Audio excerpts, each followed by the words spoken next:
So இவ்வளோ testimony கேட்டீங்கல்ல, நிறைய விஷயங்கள். முதல்ல அதில் சொல்ல வேண்டியது, இலவசமாய் பெற்றீர்கள், இலவசமாய் கொடுங்கள்.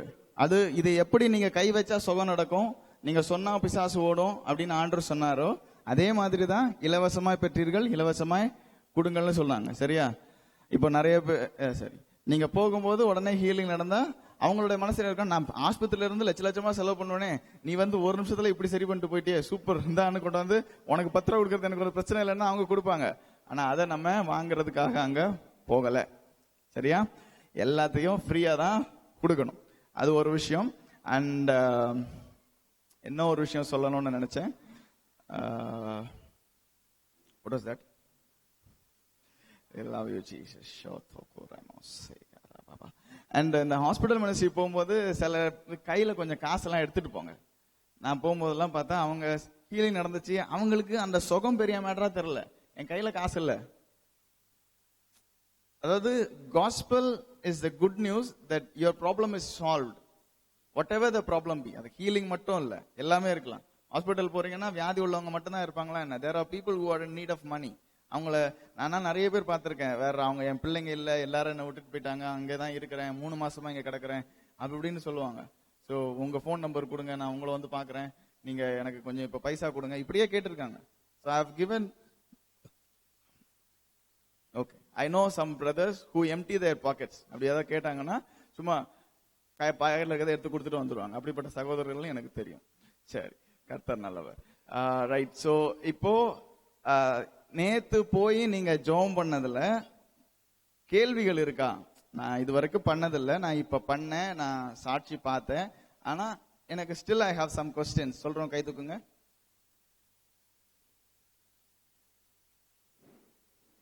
முதல்ல இந்தியர்களா இல்லைன்னா தமிழர்களா இருக்கிறத விட்டுட்டு தேவனுடைய பிள்ளைகளா இருங்க. அப்ப கேள்வி தன்னால வரும். வந்துருச்சு கேள்வி தானே? இல்லையா? அல்லேலூயா சொன்னீங்களா? கேள்வி, right. Yes, ask. Give the mic. வழியில வரும்போது அழுதுட்டு இருந்தாங்க 2 பேரும், ஒரு மருமகளும் ஒரு மாமியாரும். அவங்களோட தம்பி மட்டும் இருந்தாங்க. அவரோட அந்த கணவர் அந்த பொண்ணுக்கு, அந்த அம்மாவுக்கு பிள்ளை, அவருக்கு அண்ணன், அப்படி 3 பேர் நின்று அழுதுட்டு இருந்தாங்க. இறந்து போயிட்டாங்க அப்படின்னு சொல்லி ரொம்ப அழுதுட்டு இருந்தாங்க. அந்த நேரத்தில் நாங்க கொஞ்ச நேரம் பக்கத்துல உட்காந்து அவங்களுக்காக அவங்க கூட பேசிட்டு இந்த மாதிரி விஷயம் எல்லாம் கேட்கும்போது, அப்ப நம்ம எப்படி மேற்கொண்டு எப்படி அவங்க கிட்ட நடந்துக்கிறது? ரைட். இப்போ நீங்க ஒரு இடத்துக்கு போனீங்க, மரணம் சம்பவிச்சிருந்துச்சு, அதுல எப்படி அதை ஹேண்டில் பண்றது அப்படின்னு கேக்குறீங்க. சரியா? இல்ல இல்லையா? So we should change the scripture. It is in Matthew, right? நீங்கள் புறப்பட்டு போய் சகல ஜாதிகளுக்கும். ஆமா, இயேசு கிறிஸ்து சீஷர்களை அனுப்புவார் இல்லையா? அனுப்புவார்ல. அப்ப அனுப்பும்போது என்ன சொல்லி அனுப்புவார்? அந்த ஸ்கிரிப்சர் எடுத்து யாராவது வாசிங்க பார்க்கலாம்.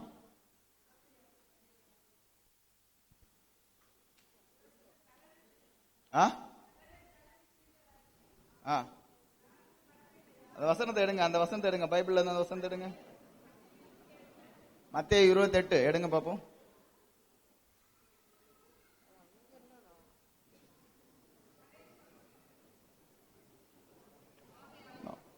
No. 1 minute.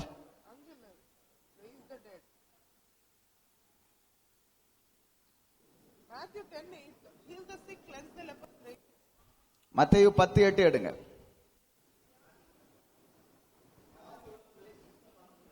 See, அதாவது 7வது வசனத்துல இருந்து படிங்க. As ye go, preach, saying the kingdom of heaven is at hand. Heal the sick, cleanse the lepers, raise the dead, cast out devils. Freely ye have received, freely give. சரியா? அதாவது இது சீஷர்களை ஆண்டவர் அனுப்பும்போது சொல்றார். தமிழ்ல படிங்க. நீங்கள் போகையிலே, நீங்க எப்படி, நீங்க என்ன பண்ணும்போதா? எப்போ? as ye goன்றது தமிழ்ல எப்படி இருக்கு? நீங்க போகையில். ரைட்டா? மீட்டிங் போட்டுன்னு எழுதியிருக்கா? மீட்டிங் போட்டுன்னு எழுதியிருக்கா? கூட்டத்தை கூட்டின்னு எழுதியிருக்கா? சிடி அனுப்பின்னு எழுதியிருக்கா? புக் அனுப்பின்னு எழுதியிருக்கா? சொல்லுங்க. என்ன பண்ணிருக்கேன்? as you go. நீங்க போகும்போது, நான் இன்னைக்கு ஹாஸ்பிட்டல் போறேன், நான் இன்னைக்கு எங்க போறேன்? டியூட்டிக்கு போறேன், நான் இன்னைக்கு வேலைக்கு போறேன், நான் இன்னைக்கு கடைக்கு போறேன், நான் இன்னைக்கு ஊருக்கு போறேன். As you go, because this is in you, you contain it, you hold it, you have it. That is who you are. This is your nature. இது உங்க சுபாவம். நீங்க அப்படிதான் இருக்கீங்க. நீங்க போகும்போது, right? As you go, நீங்க போகும்போது அடுத்து என்ன எழுதிருக்கு? No. பரலோக ராஜ்யம் சமீபமா இருக்குதுன்னா யாருக்கு சமீபமா? அவங்களுக்கு சமீபமா. தேவன் பரலோக ராஜ்யத்தை சிலுவையில எஸ்டாப்ளிஷ் பண்ணிட்டாரு, ரைட்? சோ இங்கிலீஷ்ல எப்படி சொல்றது? The kingdom of God is at hand. At handனா என்ன? Here. அதாவது உங்க கை கெட்டுற தூரம்னு சொல்லுவீங்க தெரியுமா? சொல்லுவீங்களா? ரொம்ப பக்கத்துல.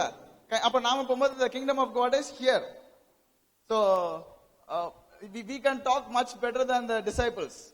We can talk much better than the disciples. Where is that? பரலோக ராஜ்யம் எங்க இருக்கு? In us. அப்ப நான் போகும்போது kingdom of God has come. அப்ப உனக்கு எந்த குறை இருந்தாலும், நீ ஏன் குறை இருக்குன்னா நீ பரலோக ராஜ்யத்துக்குள்ள இல்ல, நீ இருளின் ராஜ்யத்துக்குள்ள இருக்கிறனால you are having this sickness. But now when I have come with the kingdom of God.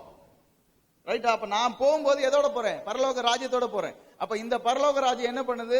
அங்க இருக்கிற இருளின் ஆதிக்கத்தை வெட்டி உடைச்சு தூளாக்கும். You understand?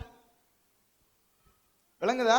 அப்போ as you go, tell them the kingdom of God is at hand. கையில இருக்கு. அடுத்தது,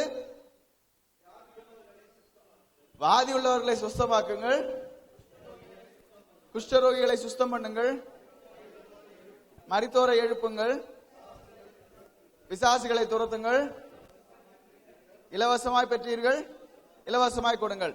இப்ப இதுல பார்த்தா வியாதியஸ்தரை சுத்தமாக்குங்கள், குஷ்டரோகிகளை சுத்தம் பண்ணுங்கள், அதுக்கு அடுத்ததுதான் மரித்தோரை எழுப்புங்கள், அதுக்கப்புறம் தான் பிசாசுகளை துரத்துங்கள்னு வருது. இந்த ஆர்டர் இப்படி இருக்கு. இந்த வசனத்துல பாருங்க, in my name shall they cast out devils, பிசாசுகளை துரத்துவாங்க முதல்ல இருக்கு.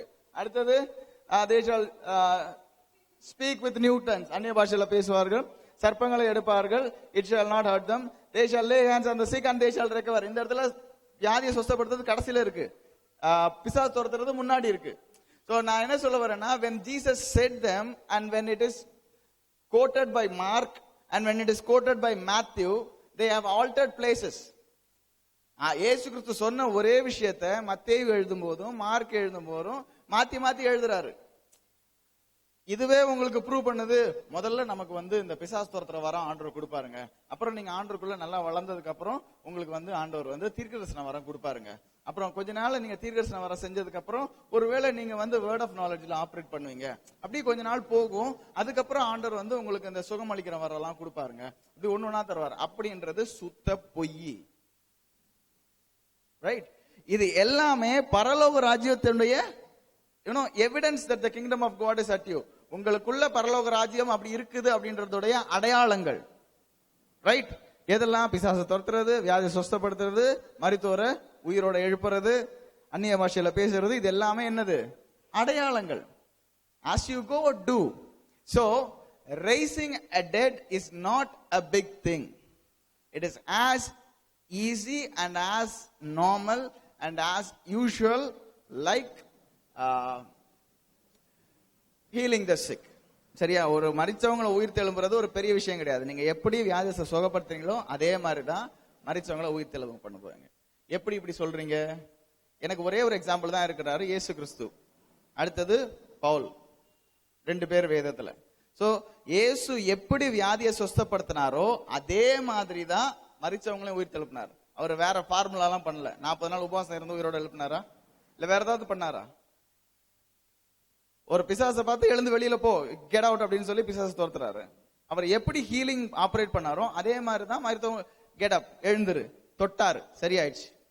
அவன் எந்திரிச்சிட்டான். அந்த நாயினூர் போகும்போது பாடைய தொட்டாரு, அவன் உயிரோட விழுந்துட்டான். இவர் நாசரசு வெளியில நின்று கூப்பிட்டாரு, வந்துட்டான். பவுல் மரிச்சு கீழே விழுந்தப்போ இறங்கி கீழே போய் அவன் மேல படுத்தாரா? That's what he did. So எந்திரிச்சு வந்துட்டான். So நம்ம raising the dead is not a big thing as it is healing the sick. எப்படி நம்ம வியாதியஸ்தரை சுகப்படுத்துறோமோ அதே மாதிரிதான் பிசாசையும் துரத்துறோம், அதே மாதிரிதான் மரித்தோரையும் உயிர் தெழுப்புறோம். சோ நேத்து நீங்க போன சிச்சுவேஷன்ல you should have raise the dead. எங்க இருக்காங்க? வாங்க, get up in Jesus name. It's ton.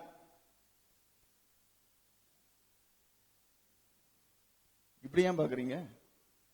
Because your mind is not renewed. உங்கள் மனம் இன்னும் புதிதாகவில்லை. அப்ப நம்ம என்ன பண்ணணும்? வார்த்தையின்படி நம்முடைய மனசை கட்டி, இதுதான் சத்தியம், இதுதான் சத்தியம், சிம்பிள். இந்த சத்தியத்தை நான் ஏத்துக்கொள்ள முடியலன்னா மாற்றம் எங்க வரணும்? எனக்குள்ள வரணும். இந்த மாற்றத்தை நான் தான் கொண்டு வரணும்.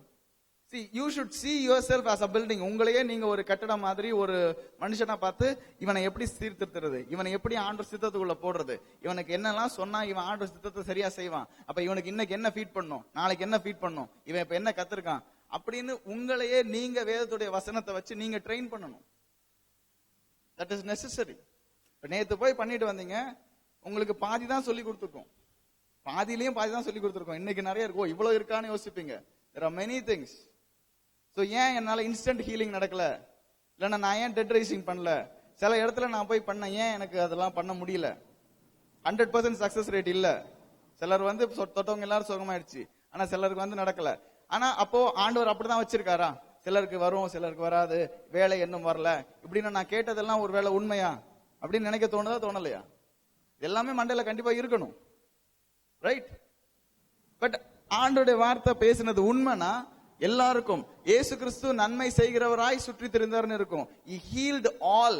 எல்லோரையும் படிச்சு பாருங்க. இயேசு கிறிஸ்து எங்கெல்லாம் ஹீல் பண்ணாரோ, எங்கெல்லாம் போய் சுவிசேஷம் பண்ணாரோ, அங்கு வியாதியா இருந்த எல்லோரையும் அப்படின்னு இருக்கும். அவரிடத்தில் வந்த எல்லோரையும் அப்படின்னு இருக்கும். Everywhere, in every account you will see that. I don't know how the church has missed it so far. So எல்லாரையும் உண்டு. அப்ப எல்லாருக்கும் உண்டுனா நேத்து நான் போனேங்க, ஆனா என்னால எல்லாரையும் ஹீல் பண்ணல, அதானே எல்லாருடைய இதுவும். So there are some things that has to be addressed. ஓகேவா? அப்ப பேசிக்கா சில தடைகள் இருக்கு. என்னென்ன? அந்த தடையை யார்கிட்ட மாத்தணும்? முதல்ல உங்ககிட்ட தான் மாத்தணும். அதை நல்லா மனதில் வச்சுக்கோங்க. நான் போய் நின்று ஒரு இடத்துல ஒண்ணு நடக்கலன்னா அது அந்த வியாதி உள்ளவனுடைய பிழையோ தேவனுடைய பிழையோ இல்ல. அவர் செய்ய வேண்டியதை அவர் செஞ்சு முடிச்சிட்டார். அவன் வந்து விசுவாசிச்சா நல்லது. வார்த்தை தெரிஞ்சா விசுவாசிக்கிறான், வார்த்தை தெரியலன்னா எப்படி விசுவாசிப்பான்? அப்ப அது என்னோட கடமையா இருக்கு, ரைட்? சோ அப்போ அவனுக்காக நான் விசுவாசிக்க முடியும். அது ஆல்ரெடி தெரிஞ்சுக்கிட்டீங்களா? I can have faith for them. நேத்தே புரிஞ்சுட்டீங்களா இல்லையா? அவங்க விசுவாசிக்கணும்ன்ற அவசியம் இல்ல. அவங்களுக்கு விசுவாசம் இருந்தா நல்லது, ஸ்தோத்திரம். விசுவாசம் இல்லையா? I will believe for you because I am going to heal, because I have the kingdom of God. எனக்குள்ள பரலோக ராஜ்யம் இருக்கு. ஆண்டவர் என்ன செஞ்சிருக்காருன்னு எனக்கு தெரியும். சத்தியம் எனக்கு தெரியும். சத்தியம் என்னை விடுதலையாக்கி இருக்குது. அந்த சத்தியத்தின் பேர்ல நான் நிக்கிறேன். நான் சொல்லும் போது நடக்கும்னு எனக்கு தெரியும். நான் கை வச்சா கண்டிப்பா உனக்கு சுகம் உண்டு. ஏன்னா இது என்னோட அடையாளம், என்னுடைய சுபாவம், ரைட்? சோ அவங்க விசுவாசிக்கணும்ன்ற அவசியம் இல்லை. சோ இது மாதிரி வேற என்ன விஷயங்கள் இருக்கு அப்படின்றத பார்க்கலாம். சிஸ்டர் மெடோனாவை கூப்பிடுவோம்.